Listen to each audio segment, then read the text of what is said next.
ton of big stories in the League One penultimate weekend of the season. We'll start with Wrexham. It was a massive game against Charlton, and I think it's fair to say we both believed that Charlton could do a job on Wrexham, could win a tight one, and it wasn't that at all, because Wrexham scored with their first two shots to go 2-0 up early, and it was done at that point. The win means that Wrexham are promoted to the Championship. It means that Wrexham are the first side in Football League history to win 3 consecutive promotions.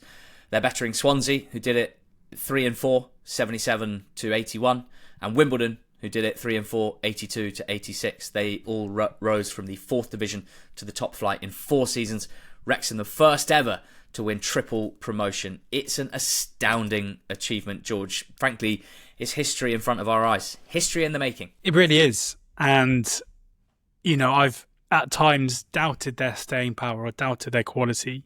And I've been made to look a fool because it's an incredible achievement from Wrexham to do what they've done. And I really believe, you know, probably because of the noise surrounding Wrexham and because of the ownership,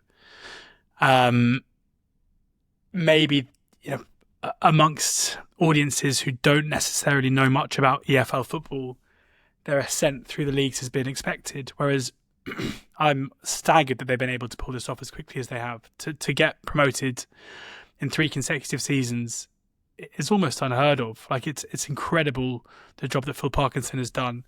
It's incredible how they've been able to progress so quickly in terms of player recruitment. Like, yes, I know that certainly at National League level and at League 2 level, their riches have enabled them to recruit at a level that others can't, and to an extent at League 1 level 2. But we've seen that before. Like, Wrexham are not the first team to have deep pockets, and it's incredibly rare to see this consistent winning and consistent promotion coming off. And they did so, you know, to beat Charlton 3-0 at home and do it in the way they did, with one unbelievable finish, a flying volley from Sam Smith for the second goal. And it was interesting hearing Dan Scarr after the game just be like, yeah, we didn't feel like there was any pressure. We came into the game completely relaxed, knowing that if we did what we do, we were going to win. And maybe that is because they're a club right now where winning culture is just so entrenched. It's going to be fascinating to see how they recruit for the Championship, because this is the first time where they're absolutely not a moneybags club at Championship level. They absolutely cannot compete financially, I wouldn't think. Well, with do we know that? I must admit, like, there's so much chat about Wrexham and the revenues and the owners that I'm now at the point where I don't actually really know how big their budget could be and what's, you know, in any way feasible. But you know, you look at what Birmingham managed to find down the back of their sofa, and you wonder, you know, Wrexham, could they do something similar up in the Championship alongside Birmingham, who are likely to continue? It's a hell of a duo heading up to the champ. Exactly, yeah. So a massive credit to them. I mean, I would be surprised if we see them spending like £5 million, £10 million on players when. But why? I don't know. I mean, because I know, but it's a massive gap, that, isn't it? Because, you know, you look at teams who are recently promoted out of League One. You know, even Ipswich, who we know came into League One with deep pockets. Like the level of investment we saw from them wasn't one that quickly enabled them to be one of the highest paying teams in the Championship. I just feel like we'll see some level of consolidation in terms of their spend. But either way, I mean, I think talking about their spend it probably does them an injustice, because you also have to appreciate the job they've done beyond that, in terms of the managerial job and the coaching job and everything else that comes with it. And I think their style of play will translate pretty well to Championship football, where they're going to be happy out of possession, which I think is what's needed in order to have a pretty seamless progression. Unlike Birmingham, for example, who are, you know, there have to be some. They're going to have to change their style much more than Wrexham will. Interesting. Yeah, I mean, I definitely agree with what you say about the muscle memory of winning just being so impressive to watch. In terms of the players, I think Okonkwo has again proven himself over the course of the season to be an excellent goalkeeper. I note that he had the highest save percentage in League 2 last season. He has the highest save percentage in League 1 this season. He's a Championship goalkeeper, and he will be that next season. The defence has been very good at defending their box, in particular, big and strong, and good at long passing as well, which is crucial to the way that they play and the way that they attack. The wing-backs have been fantastic all season.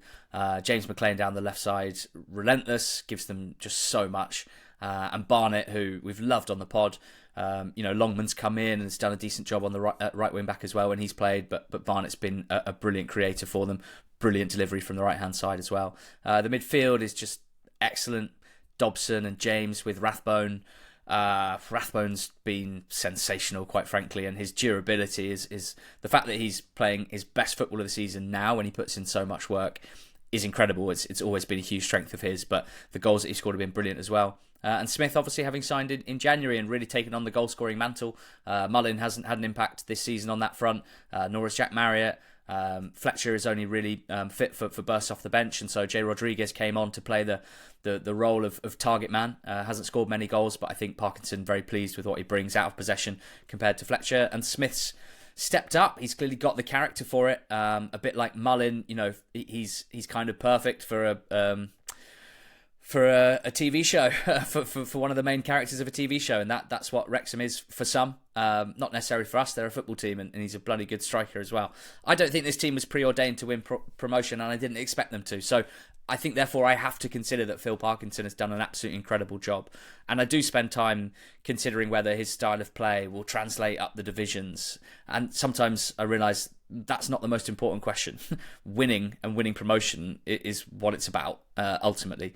Sometimes I think about the recruitment and I wonder if there's a bit of friction between recruiting what's best for Wrexham moving up into the Championship and what's best for Parky Ball and his style of play. And then I realise, why am I worrying about this right now? Like, just take a breath, realise that it's about winning. The EFL in particular is about winning promotion and raising the potential and the future of your team. And he's incredibly good at that. And I think we should celebrate Phil Parkinson as well as this incredible Wrexham story, which continues. But there's so many other good stories in League One. It's not all about Wrexham. And I hope week to week we've proved that. In the playoff scenario, it goes down to final day with Orient and Reading on the same number of points. Orient's goal difference significantly better, so they are in the driving seat. Reading will have to better Orient's result in order to make an incredible appearance in the playoffs. Orient beat Wycombe. That was great news for Wrexham. Wycombe losing 1-0 at Leyton Orient. It means that Orient have recorded 2 separate 5-match winning runs in the league this season for the first time in their history. They've had some pretty poor streaks as well, but when they're on it, Orient are an exceptional League One side, and if they do head into the playoffs, they'll be very, very difficult for whoever they're playing against. And then Reading beat Bristol Rovers by 2-0.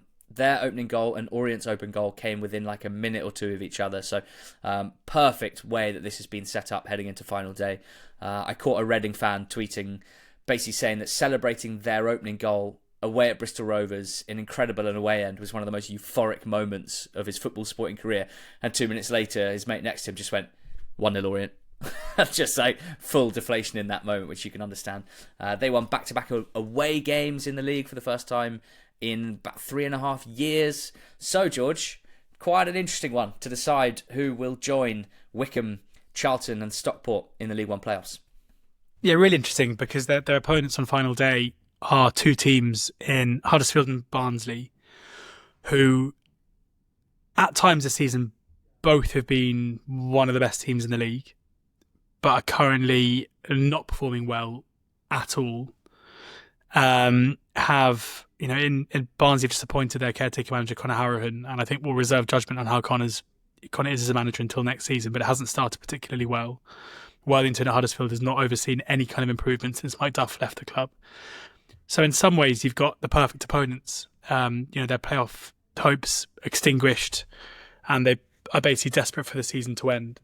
I think Reading playing their game at home is obviously a big advantage here.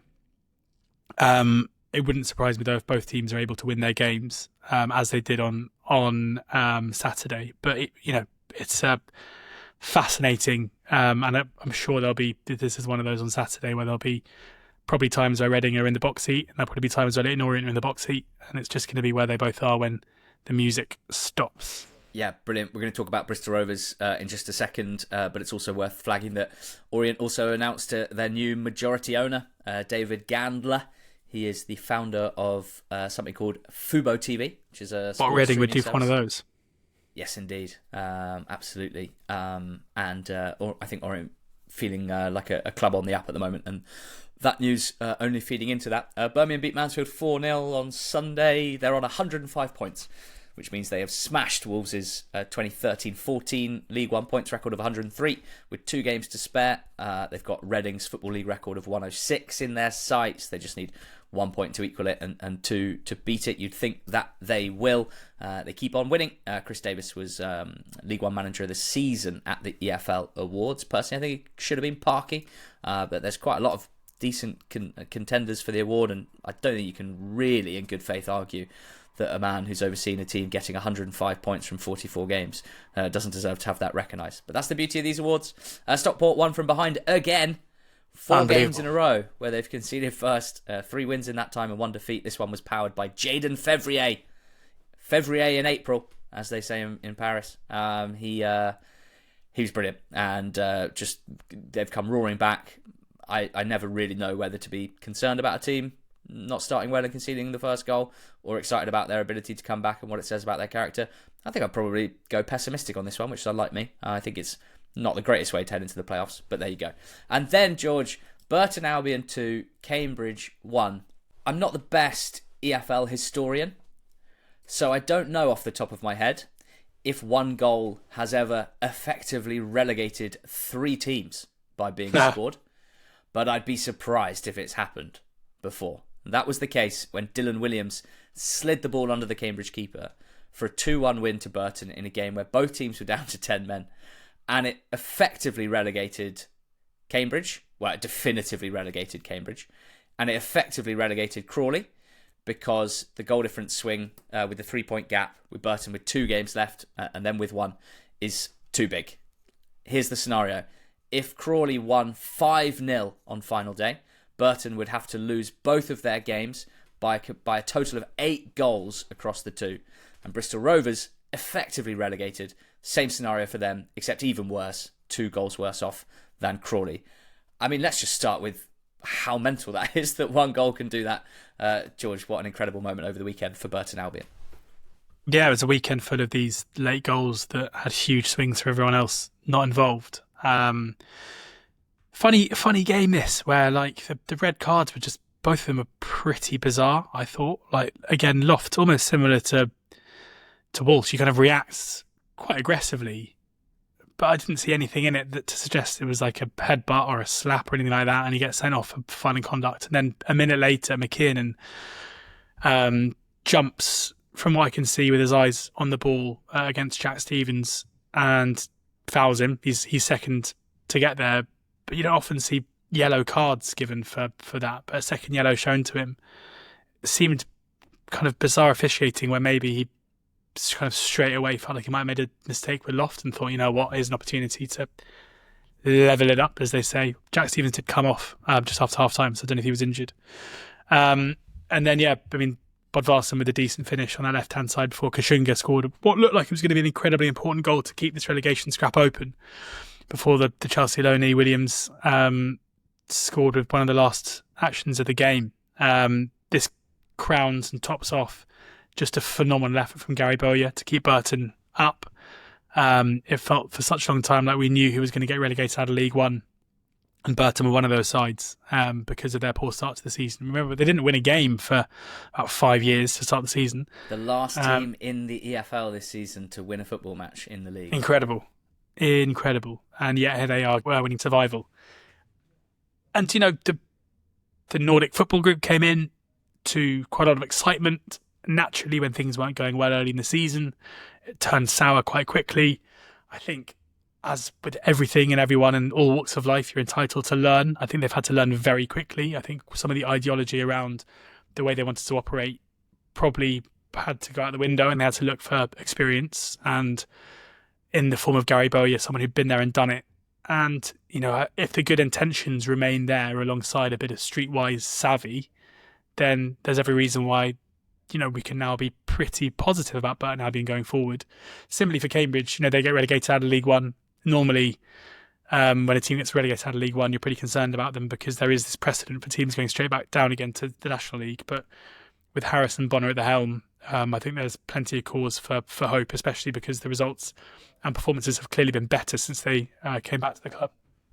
Yeah, Burton broke the record, didn't they, for most transfers in a summer window in the summer. It was a pretty nutty approach. Some of it was necessary because they had so many expiring contracts, and yeah, it's kind of amazing how many of the... Well, it's not amazing, it's completely normal how many of their signings had absolutely no impact whatsoever, but some of them took a while to get going and really kicked on in the second half of the season, and in particular Charlie Webster, and in particular Rumaan Burrell, who have kind of provided the attacking bullets, if you like. But Bowyer came in and he got them sorted defensively, or certainly improved defensively as well, and he just deserves so much credit. He arrived with Burton 1 place and 1 point off the bottom, and since Bowyer arrived, they've been a top half team in terms of their points tally. And it's the 4th season in a row. You know, even with new owners, George, this is actually same old Burton. It's the 4th season in a row that they have started poorly, that they have sacked a manager, and the new managers come in and had an impact and kept them up. They went from Jake Buxton to Jimmy Floyd Hasselbank. They went from Jimmy Floyd Hasselbank to Dino Mamria. They went from Dino Mamria to Patterson.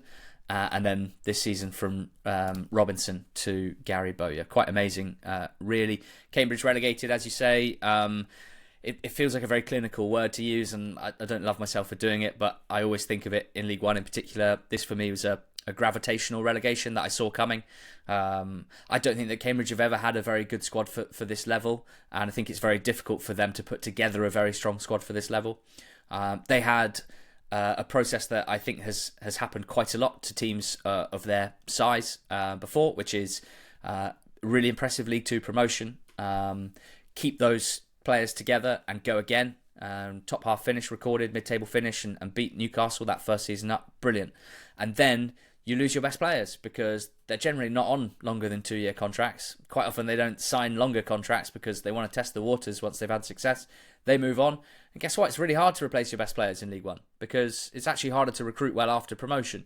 Your budgets, if you're Cambridge, they probably don't go up that much from League Two to League One, but your place in the food chain changes massively in your division. So the players that you can sign changes massively compared to your peers. They were really poor last season, and they could have gone down if not for that little burst under Neil Harris. And they're an interesting team for me, Cambridge, because I'm broadly positive about Harris and Bonner being in place, about what they could do to turn things around and refresh things ahead of next season. 2 smart guys with experience, and I also think from the outside that they have a good board, a good owners. They've got a CEO. I've listened to some of his interviews and I like the cut of his jib. I think Cambridge are in a group of teams, and I think there's probably around no more than 10 of these in the EFL who have really good owners but not super rich owners. And it's a really difficult one because I think fans want to know that the people running their club are doing so sensibly and with the club's best interests at heart. And there's loads of owners who you can say, yes, definitely. People like Simon Hallett at Argyle, people like the ownership group at Lincoln City spring to mind. And Cambridge, I think, are in that bracket. I think there are loads of really positive ways that they run the club.